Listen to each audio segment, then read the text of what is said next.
DN24 news, जो आपको हर खबरों से कराए रूबरू। नमस्कार, आप देख रहे हैं DN24 न्यूज।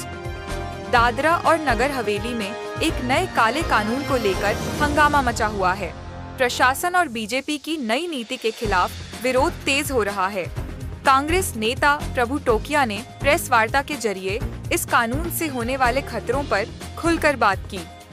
आखिर क्या है ये काला कानून, क्यों मचा है हंगामा, आइए जानते हैं इस रिपोर्ट में। स्वागत है आज के इस प्रेस कॉन्फ्रेंस में। आज के प्रेस कॉन्फ्रेंस में आप सबको इसलिए विशेष स्तर पर बुलाया गया कि एक बहुत ही महत्वपूर्ण बिंदु, और ये ऐसा बिंदु है, ये प्रदेश की आम जनता तक ये बात आपके माध्यम से लोगों तक पहुंचे और इसके बारे में शासन, प्रशासन और जनप्रतिनिधियों तक इसके बारे में प्रतिक्रिया दे। बात हम कर रहे हैं यहां पर दादरा नगर हवेली में विकास जो हो रहा है उसको लेकर शासन, प्रशासन, जनप्रतिनिधि, मीडिया वर्ग हर कोई जानता है यहाँ क्या स्थिति है, वो भी सबको पता है। लेकिन आपके माध्यम से मैं इतना जरूर कहना चाहूंगा कि आज कि दादरा नगर हवेली में कानून और संविधान को नजरअंदाज करते हुए प्रशासनिक कुछ अधिकारी अपने मनमानी और तानाशाही तरीके से लोगों को प्रताड़ित करने के लिए और व्यक्तिगत टारगेट करके लोगों को प्रताड़ित किया जा रहा है। उसी संदर्भ में आप सबको पता है कि दादरा नगर हवेली जो जनरल डेवलपमेंट रूल्स 2023, जिसमें खंड 4.7 के तहत ये 2023 तक लास्ट हमारे दादरा नगर हवेली में जितने भी घर, दुकान, रूम, चौल, जितने भी यहाँ के मूल स्वदेशी समाज, आदिवासी समाज, यहाँ वर्षों से हमारा समाज जो रह रहा है, वो तमाम समाज ने अपने अपने व्यवस्था से कड़ी मेहनत करके घर, दुकान, रूम बनाए हैं। और कई वर्ग ऐसा है घर के साथ साथ में 2-3 रूम एक्स्ट्रा बनाए जिसका उसको परिवार भी चल रहा है। लेकिन ये जो मैंने जिस कानून की बात की, दादरा नगर हवेली प्रशासनिक अधिकारियों द्वारा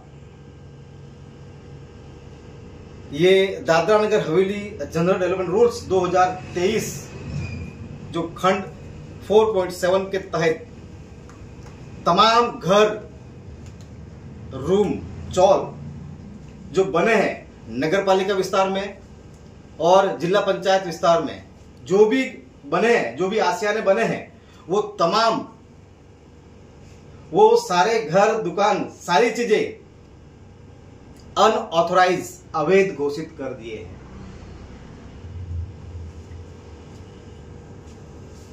मतलब कि दादरा नगर हवेली में 25 साल, 50 साल, 100 साल पहले से जो भी घर, दुकान जो बने हैं, जैसे कि सिलवासा एक गांव था, गांव से शहर बना, शहर से पंचायत बनी, पंचायत से नगर परिषद बना, अभी हो सकता है महानगर पालिका बनेगी, अभी स्मार्ट सिटी हो रही है, अभी कुछ विस्तार नगर पालिका, पंचायत से नगर परिषद होंगे। अब तक जितने भी जो इन अथॉरिटी के माध्यम से जो घर, दुकान, जो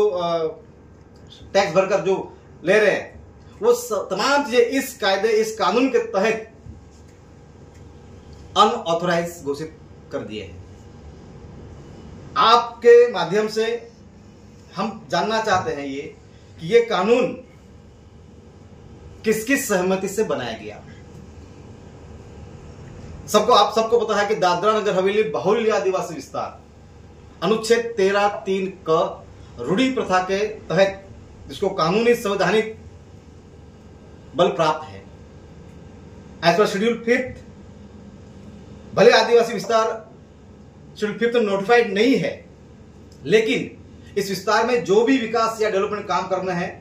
तो अनुसूची 5वीं के दायरे में रहकर चर्चा विचारणा करने के बाद, लोगों की सहमति लेने के बाद किसी भी प्रकार का नोटिफिकेशन या कानून का यहां पर बनाने का प्रावधान है। बावजूद ये कानून दादरा नगर हवेली के पूरे 80-90% लोगों को प्रभावित करेगा और ये अभी इसकी प्रक्रिया शुरू हो चुकी है लोगों ने। ये दूसरी बात, दादरा नगर हवेली में अभी अपने जमीन पर, अपने गांव में बाप दादा जो पुश्तैनी जमीन पर अगर शादी ब्याह या सांस्कृतिक कार्यक्रम कोई भी प्रोग्राम होंगे, उसमें अगर मंडप भी गिराएंगे, उसका भी स्क्वायर फीट के हिसाब से पैसा लिया जाएगा। मतलब हमारी घर, हमारा जमीन, हमारा विस्तार, हर जगह पर टैक्स देना है या हर जगह पर उन लोगों ने पैसा लेने का जरिया ढूंढ लिया है। तो हम यह आपके चैनल के माध्यम से कहना चाहते हैं प्रशासन के तो कि भाई दादरा नगर हवेली में आखिर चल क्या रहा है। अभी हम हमारे देश के प्रधानमंत्री मोदी जी आकर गए, उन्होंने इस प्रदेश को सिंगापुर बनाने की बात भी लोगों की चर्चा चली कि भाई हम सिंगापुर जैसा बनाने का संकल्प है हमारा, लोग अगर सहयोग करें तो। मतलब यहाँ के जो लोगों ने 80-90% लोगों को प्रभावित करके घर दुकान रूम तोड़कर कड़ी मेहनत करके यहाँ पर किसी ने जो आशिया ने बनाया है उसे तोड़कर सिंगापुर बनाएंगे हम। आपके चैनल के माध्यम से यह भी हम कहना चाहें कि अभी प्रधानमंत्री जी यहां पर आए,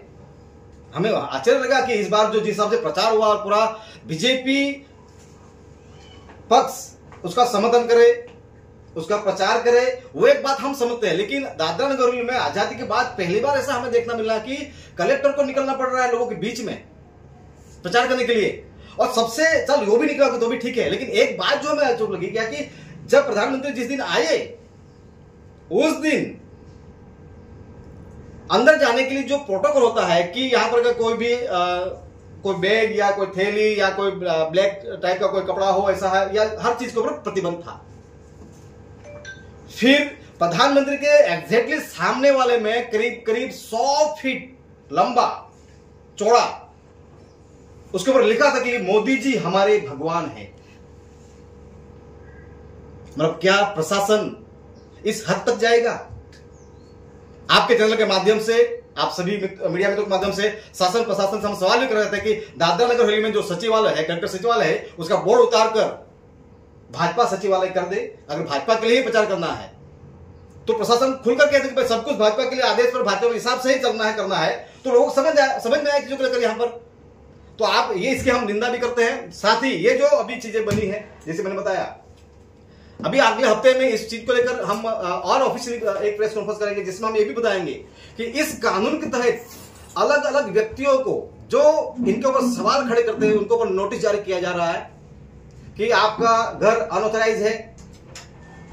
15 दिन में जवाब दो, नहीं तो उसके ऊपर हम कानूनी कार्रवाई करेंगे। अरे 2022 तक हमारे तमाम घर दुकान जो यहां पर हमारे जो बना है वो वैध थे, वो कानूनी थे। तो ये नगर पालिका विस्तार में 15 वार्ड है, तो 15 वार्ड में जो घर दुकान बने हैं तो पहले तो नगर पालिका को पूछो, और 20 पंचायत है विस्तार में, तो पहले तो पंचायत को नोटिस जारी करो, आपके पंचायत विस्तार में कितने अवैध घर बने हैं उसको सूची दो। लेकिन व्यक्तिगत टारगेट करके यहां पर जिस तरह से आदिवासी समाज, यहाँ के मूल स्थानीय समाज और जो वर्षों से यहाँ पर स्थायी हुआ समाज है, उन्होंने जो घर दुकान जो बनाया, यहाँ आसियान बनाया, उनको तोड़ने का पूरा षड्यंत्र ये लोगों ने रच लिया है। प्रमुख, नगर पालिका प्रमुख, उप प्रमुख और सांसद इसका स्पष्टीकरण करें कि ये आपके कार्यकाल में ये कानून कैसे बनने दिया, क्योंकि इस कानून के तहत यहां पर किन परिस्थितियों में जिस परिवार ने जो घर दुकान ये जो बनाया है और आप व्यक्तिगत टारगेट करके जिस हिसाब से प्रशासन अभी जो कार्य चल रहा है इनका जो स्टाइल चल रही है,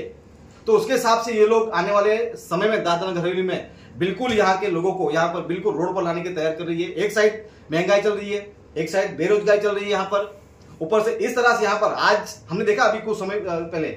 नगर पालिका द्वारा, अभी मैंने उसके ऊपर कॉमेंट्स किया, नगर पालिका द्वारा कुछ 11 औद्योगिक इकाइयों को टैक्स बकाया उसको वसूल करने के लिए गई और उसको सील कर दिया। ठीक है, लेकिन जैसे मैंने बताया कि दादरा नगर हवेली जितने भी जो वहीवट तंत्र के जो कार्यालय है उसकी भी एक सूची निकाला जाए। और इवन मैं तो नगर पालिका जो कार्यालय बना है नगर पालिका में खुद ने अपना खुद का टैक्स भरा है, फिर वो भी तपास करें कि दादरा नगर में जितने भी जो भाजपा के जो बड़े बड़े नेता है उनका बकाया निकल जाए, उन्होंने टैक्स भरा है। औद्योगिक इकाई यहां पर पहले से ही दादरा नगर हवेली में औद्योगिक इकाई पहले से ही परेशान है, यहां पर कोई उनको बेनिफिट नहीं दिया जा रहा है, और ऊपर से यहां पर इस तरह से बंद करके औद्योगिक इकाई को परेशान किया जा रहा है। अभी पूरे गुजरात बॉर्डर में हमारी यहाँ की औद्योगिक इकाई जा रही है, तो आने वाले समय में धीरे धीरे धीरे यहाँ पर औद्योगिक इकाई बंद। जिस हिसाब से औद्योगिक इकाई को परेशान किया जा रहा है, कोई नेता आ रहा है, कोई क्रिकेट खिलाया जा रहा है, हर जगह पर इंडस्ट्री से पैसा फंड लिया जाता है और इस तरह से पकड़ किया जा रहा है, कब तक औद्योगिक इकाई यहाँ पर ये इस तरह से टिकेंगे। और आने वाले समय में जो 30-40 साल पहले जो कांग्रेस के कार्यकाल में टैक्स फ्री जोन के तहत यहाँ पर जो औद्योगिक इकाई आई थी, वो पुनः अलग अलग विस्तार में जाने की तैयारी कर ली है। दूसरी बात यहाँ पर कि अभी जितने दिन टैक्स नहीं भरेंगे, उस औद्योगिक इकाइयों में हर कंपनी 15, 20, 25, 50 का स्टाफ होगा। उस औद्योगिक इकाई में जो कर्मचारी होगा, जो मजदूर होगा, उसका जो आर्थिक नुकसान होगा, उसका क्या होगा। तो ये ऐसे तमाम चीजें हैं। तो साथियों, आप लोगों के माध्यम से ये जो अनऑथराइज दादरा नगर में जितने भी नगर पालिका और विस्तार में तमाम घर, दुकान, चौल अनऑथराइज कर दिए हैं, ये एक बहुत गंभीर मामला है। और आने वाले समय में नहीं, कल ही हम लोग इस चीज को लेकर एक सर्व समाज, सर्व संगठन और सर्व पक्षीय आगे उनके साथ बैठकर एक सामूहिक निर्णय लेंगे और उसमें हम चर्चा करेंगे। और अगले हफ्ते में इस चीज को लेकर हम माननीय प्रशासक महोदय और माननीय राष्ट्रपति महोदय के लिए यहाँ पर हम एक मेमोरेंडम देंगे और जल्द ही इस चीज को लेकर हम आंदोलन की घोषणा करेंगे कि इस तरह से कानून कायदे बनाकर हमारे पर जो थोपे जा रहे हैं जबरदस्ती यहाँ पर, इसको हम बर्दाश्त नहीं करेंगे। और जिस हिसाब से जिस कानून के तहत हमारे लोग ये कानून के तहत अभी आने वाले समय में हर एक व्यक्तियों को यहाँ पर व्यक्तिगत टारगेट करके पदार्थ तैयार करने की कोशिश की जा रही है, ऐसी भी हमें सूचना मिली है। जल्द ही वो चीज को लेकर हम ऐसे कुछ मामले सामने आए हैं, उन परिवारों को भी आपके सामने रखेंगे हम कि इन परिवार को किस हिसाब से पदार्थ किया जा रहा है। उसका घर दुकान तोड़कर तैयारी कर ली है। यहाँ सिलवासा कोर्ट हो, वो हाई कोर्ट हो, वो सुप्रीम कोर्ट तक जाने की कोशिश कर रहे हैं, लेकिन वहां भी अभी अंडर प्रोसेस में है। तो जल्दी अगले हफ्ते में हम इस कानून के तहत एक आम आदमी को क्या प्रक्रिया हो रही है, खुद पीड़ित परिवार है, वो आप लोगों के सामने बात इस चीज की नोंद ले और लोगों तक ये बात पहुंचे। यही आज की प्रेस परिषद का मकसद था।